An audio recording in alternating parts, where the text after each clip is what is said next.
అసదుద్దీన్ ఓవైసీ రాక కోసం ఎదురు చూస్తూ ఉన్నారు. అసదుద్దీన్ ఓవైసీ కోసం ప్రస్తుతం మీడియా అందరూ కూడా ఎదురు చూస్తూ ఉన్నారు. ఎందుకంటే అసద్ ఏది మాట్లాడినా జాతీయ వ్యాప్తంగా తీవ్ర సెన్సేషనల్ అవుతా ఉంది కాబట్టి అసద్ రాక కోసం ఎదురు చూస్తూ ఉన్నారు. అసద్ ప్రస్తుతం స్క్రీన్ పైన కనబడతా ఉన్నారు. Zee Telugu, Zee news screen పైన అసదుద్దీన్ ఓవైసీ కుటుంబ సమేతంగా ఓటు హక్కుని వినియోగించుకోవడానికి ప్రస్తుతం పొట్టేపల్లి సెయింట్ ఫయాజ్ హై స్కూల్కి చేరుకున్నారు. కుటుంబ సభ్యులతో సహా ఫ్యామిలీ మెంబర్స్తో కలిసి ఓటు హక్కుని వినియోగించుకోవడానికి అసదుద్దీన్ ఓవైసీ వారి కుటుంబ సభ్యులతో కలిసి ఓటు వేయడానికి చేరుకున్నారు. మరికొన్ని క్షణాల్లో సెయింట్ ఫయాజ్ హై స్కూల్లోకి వెళ్లి కుటుంబ సభ్యుల సమేతంగా ఓటు వేసి తర్వాత మీడియాతో మాట్లాడేటువంటి అవకాశం ఉంది. ప్రస్తుతం కొంత లేట్ అయినా అసదుద్దీన్ ఓవైసీ 8 లోపే ఇక్కడికి చేరుకొని ఫ్యామిలీ సమేతంగా అందరు కూడా కలిసి పోలింగ్ స్టేషన్లోకి వెళ్తున్నటువంటి దృశ్యాలు కనబడతా ఉన్నాయి.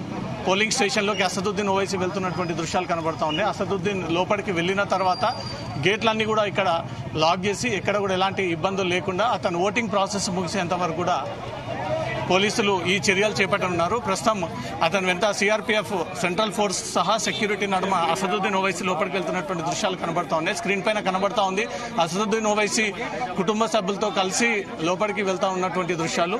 ప్రస్తుతం పోలీస్ ఫోర్స్ అంతా కూడా అప్రమత్తమైంది. పోలీస్ ఫోర్స్ అంతా కూడా డిప్లాయ్ అయ్యి అక్కడ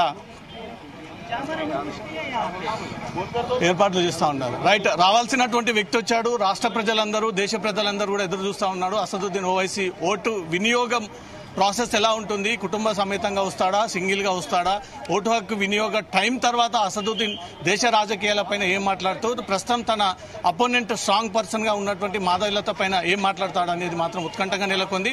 అది మరి కాసేపట్లో మీడియా సమావేశాన్ని ఏర్పాటు చేస్తారు అనేది కొంత ఇన్ఫర్మేషన్ ఉంది. ఈ ఓటు హక్కు వినియోగించుకున్న తర్వాత అసదుద్దీన్ ఓవైసీ మీడియాతో మాట్లాడేటువంటి అవకాశాలు ఉన్నాయి. మన ప్రతినిధి రెహనా కూడా ఉన్నారు. ఉదయం నుంచి కూడా ఓల్డ్ సిటీ ఈ వైపు ఏదైతే శాస్త్రీపురం అసదుద్దీన్ ఓవైసీ ఇంటి నుంచి కూడా మొదలుకొని ఈ పోలింగ్ స్టేషన్ వరకు కూడా ఏ రకంగా ఉంది ఇక్కడ ప్రాసెస్ అనే దానిపై కూడా రెహనాతో కూడా మాట్లాడిద్దాం. ఓవైసీ ఇప్పుడే చూశారు మీరు, అసదుద్దీన్ ఓవైసీ ప్రస్తుతం ఓటు హక్కు వినియోగించుకోవడానికి ఇక్కడ వచ్చారు. ఫ్యామిలీతో కలిసి వచ్చారు. దేశ ప్రజలందరూ ఎదురు చూస్తూ ఉన్నారు అసదుద్దీన్ ఓవైసీ ఏం మాట్లాడతాడు. తన అపోనెంట్ మాధవీలత చాలా స్ట్రాంగ్ గా ఉంది, స్ట్రాంగ్ గా కౌంటర్ ఇస్తా ఉంది. అసదుద్దీన్ రావడం జరిగింది. ఓటు తర్వాత తను ఏ విషయాలపైన మాట్లాడేటువంటి అవకాశాలు ఉంటుంది? అంటే జనరల్ గా మాధవీలత నేను చాలా టఫ్ కాంపిటీషన్ ఇస్తున్నాను అని చెప్పి ప్రచారంలో ప్రతిసారి చెప్పడం జరిగింది. అయితే అసదుద్దీన్ ఎక్కడ కూడా ఆమె పేరు కూడా మెన్షన్ చేయలేదు ప్రచారాల్లో. జస్ట్ ఆయన ప్రచారం చేసుకున్నారు అంతే. అసలు నాకు ఎవరు టఫ్ కాంపిటీషన్ ఇవ్వట్లేదు, అసలు మాధవీలత పేరు కూడా మెన్షన్ చేయలేదు మీరు అబ్జర్వ్ చేస్తుంటే. సో ఆయన అయితే చాలా కాన్ఫిడెంట్ గా ఉన్నారు. అండ్ 40 ఏళ్ల నుంచి అదే పార్టీ గెలుస్తుంది కాబట్టి ఒక పార్టీ చీఫ్ గా ఆబ్వియస్లీ ఆ కాన్ఫిడెన్స్ తో ఉంటారు. సో మనం ఇప్పుడు కూడా చూసాం ఆయన ఎంతో గంభీరంగా ఓటు హక్కు వినియోగించుకోవడానికి వచ్చారు. సో ఇక ఫ్యామిలీ మెంబర్స్ తో వచ్చారు. ఆయన ఫ్యామిలీ మెంబర్స్ ఎవరితో వస్తారు ఏంటి అని మనం ఇప్పటి వరకు ఈవెన్ నేషనల్ మీడియా మొత్తం ఇక్కడే ఉంది, మనం చూసాం. లోకల్ మీడియా కన్నా కూడా నేషనల్ మీడియా అంటే ఓవరాల్ ఇండియా ఎదురు చూస్తుంది. ఈ సీట్ అంత ఉత్కంఠ రేపుతోంది ఇక్కడ మనం చూస్తే కనుక ఈవెన్ సెక్యూరిటీ వైజ్ మీరు చెప్పినట్టు 100 మీటర్స్ వరకు కూడా ఎవరిని అలో చేయట్లేదు. కంపల్సరీ ఈవెన్ మీడియాకి కూడా కలెక్టర్ ఇచ్చిన కార్డ్ ఉంటే తప్ప దరిదాపుల్లో కూడా రానివ్వట్లేదు. సో మనం చూడొచ్చు ఇక్కడ కలెక్టర్ ఇచ్చిన కార్డ్, ఈ కార్డు ఉంటే తప్ప ఈవెన్ మీడియా పర్సన్స్ కూడా అలో చేయట్లేదు. రిపోర్టర్స్, కెమెరామ్యాన్స్ ఎవరిని అలో చేయట్లేదు. 100 మీటర్స్ వరకు కూడా ఎవరిని, అందుకే ఇక్కడ అంతా మనం చూడొచ్చు మొత్తం ఖాళీగా ఉంది. ఎవరిని జస్ట్ వెహికల్స్ ఆపట్లేదు అండ్ ట్రెస్ పాసర్స్ అంతే, జస్ట్ అటు ఇటు వెళ్లే వాళ్ళని తప్ప ఎవ్వరూ ఈ ఏరియాలో అలౌ చేయట్లేదు. అండ్ చాలా పగడ్బందీ ఏర్పాట్లు అయితే ఇక్కడ జరుగుతున్నాయి. మనం చూడొచ్చు పోలీసుల పహారా, ఈవెన్ లోపలికి వెళ్ళిన తర్వాత గేట్స్ కూడా వేసేసారు. మీడియాను కూడా స్కూల్ లోపలికి పోలింగ్ స్టేషన్ దగ్గర అలౌ చేయట్లేదు. ఏదైనా సరే బయట నుంచే తీసుకోమని చాలా స్ట్రిక్ట్ ఇన్స్ట్రక్షన్స్ ఇవ్వడం జరిగింది. సెయింట్ ఫయాజ్ హై స్కూల్లో అసదుద్దీన్ ఓవైసీ సిట్టింగ్ ఎంపీ మరి కొద్దిసేపట్లో ఓటు హక్కు వినియోగించుకుని ఆయన బయటికి రాబోతున్నారు. మరి చూడాలి ఆయన వచ్చాక ఏమైనా మీడియాతో మాట్లాడతారా లేకపోతే ఏంటి అన్నది మనం చూడొచ్చు విజువల్స్ లో. ఆల్రెడీ ఓటు హక్కు వినియోగించుకోవడం జరిగింది, ఎందుకంటే ఎక్కువ మంది రాలేదు ఓటు వేయడానికి. సో ఆబ్వియస్లీ చాలా తొందరగానే అయిపోయింది. జస్ట్ వచ్చి ఒక్క 5 నిమిషాలు కూడా కాలేదు ఓటు హక్కు వినియోగించుకున్నట్టున్నారు. సో మనం చూడొచ్చు లోపల నుంచి ఆయన బయటకు వస్తున్నారు. పోలీసులు అయితే లోపలికి అసలు అలౌ చేయనివ్వట్లేదు, పోలింగ్ స్టేషన్ లోపలికి.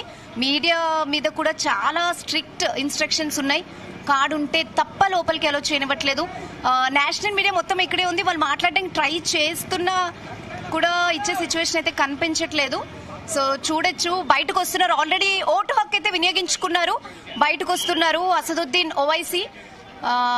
సో మాట్లాడడానికి అయితే ఇంట్రెస్ట్ చూపించట్లేదు. ఓవరాల్ ఫ్యామిలీ మెంబర్స్తో వచ్చారు.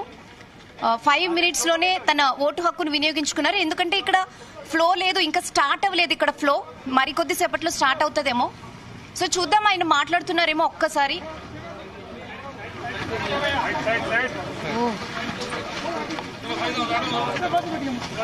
సో ఆయన మాట్లాడకుండానే జస్ట్ ఓటు హక్కును వినియోగించుకుని వెళ్ళిపోతున్నారు వెళ్తారా? ఓకే, అసదుద్దీన్ ఓవైసీ ఓటు హక్కు వినియోగించుకొని బయటకు వచ్చారు. వాళ్ళ కుటుంబ సభ్యులని మొదట పంపించిన తర్వాత మీడియాతో మాట్లాడేటువంటి అవకాశాలు ఉన్నాయి. దేశ ప్రజలందరూ కూడా ఎదురు చూస్తూ ఉన్నారు. అసదుద్దీన్ ఓవైసీ मेरी तमाम पूरे वोटर से, इलेक्टोरेट से मेरी दरमंदाना अपील है, उनसे गुजारिश है, अर्नेस्ट रिक्वेस्ट है कि वो प्लीज निकलकर अपने वोट का इस्तेमाल करिए और अपनी पसंद और नापसंद का इजहार करिए। ये इलेक्शन हमारे वतन अजीज का सबसे अहम पार्लियामेंट्री इलेक्शन है। तो उम्मीद करता हूं कि आप सब लोग अपने वोट का इस्तेमाल करेंगे, वतन अजीज को बचाएंगे, मजबूत रखेंगे, लोकतंत्र को मजबूत रखेंगे, जमहूरियत को मजबूत करेंगे। और अगर हमको भरोसा है जमहूरियत में, तो सबसे ज्यादा उसका बेहतरीन सबूत ये देना है कि आप निकलकर अपने वोट का इस्तेमाल करिए। उम्मीद करते हैं कि इंशाअल्लाह सब लोग निकलकर अपने वोट का इस्तेमाल करेंगे। और आज देख रहे हैं कि कल से भी खुदा की कुदरत बोलिए कि मौसम भी थोड़ा गर्मी में कमी आई है, तो अब तो आपको निकलकर सबको अपने वोट का इस्तेमाल पूरे तेलंगाना में, हैदराबाद में, आंध्रा में करें। So how do you think the election's been going so far? Different than 2019. Every election cannot be the same as what it was 5 years ago. The challenges are different, the issues are different, and of course this is a very important historical parliamentary election in our country. And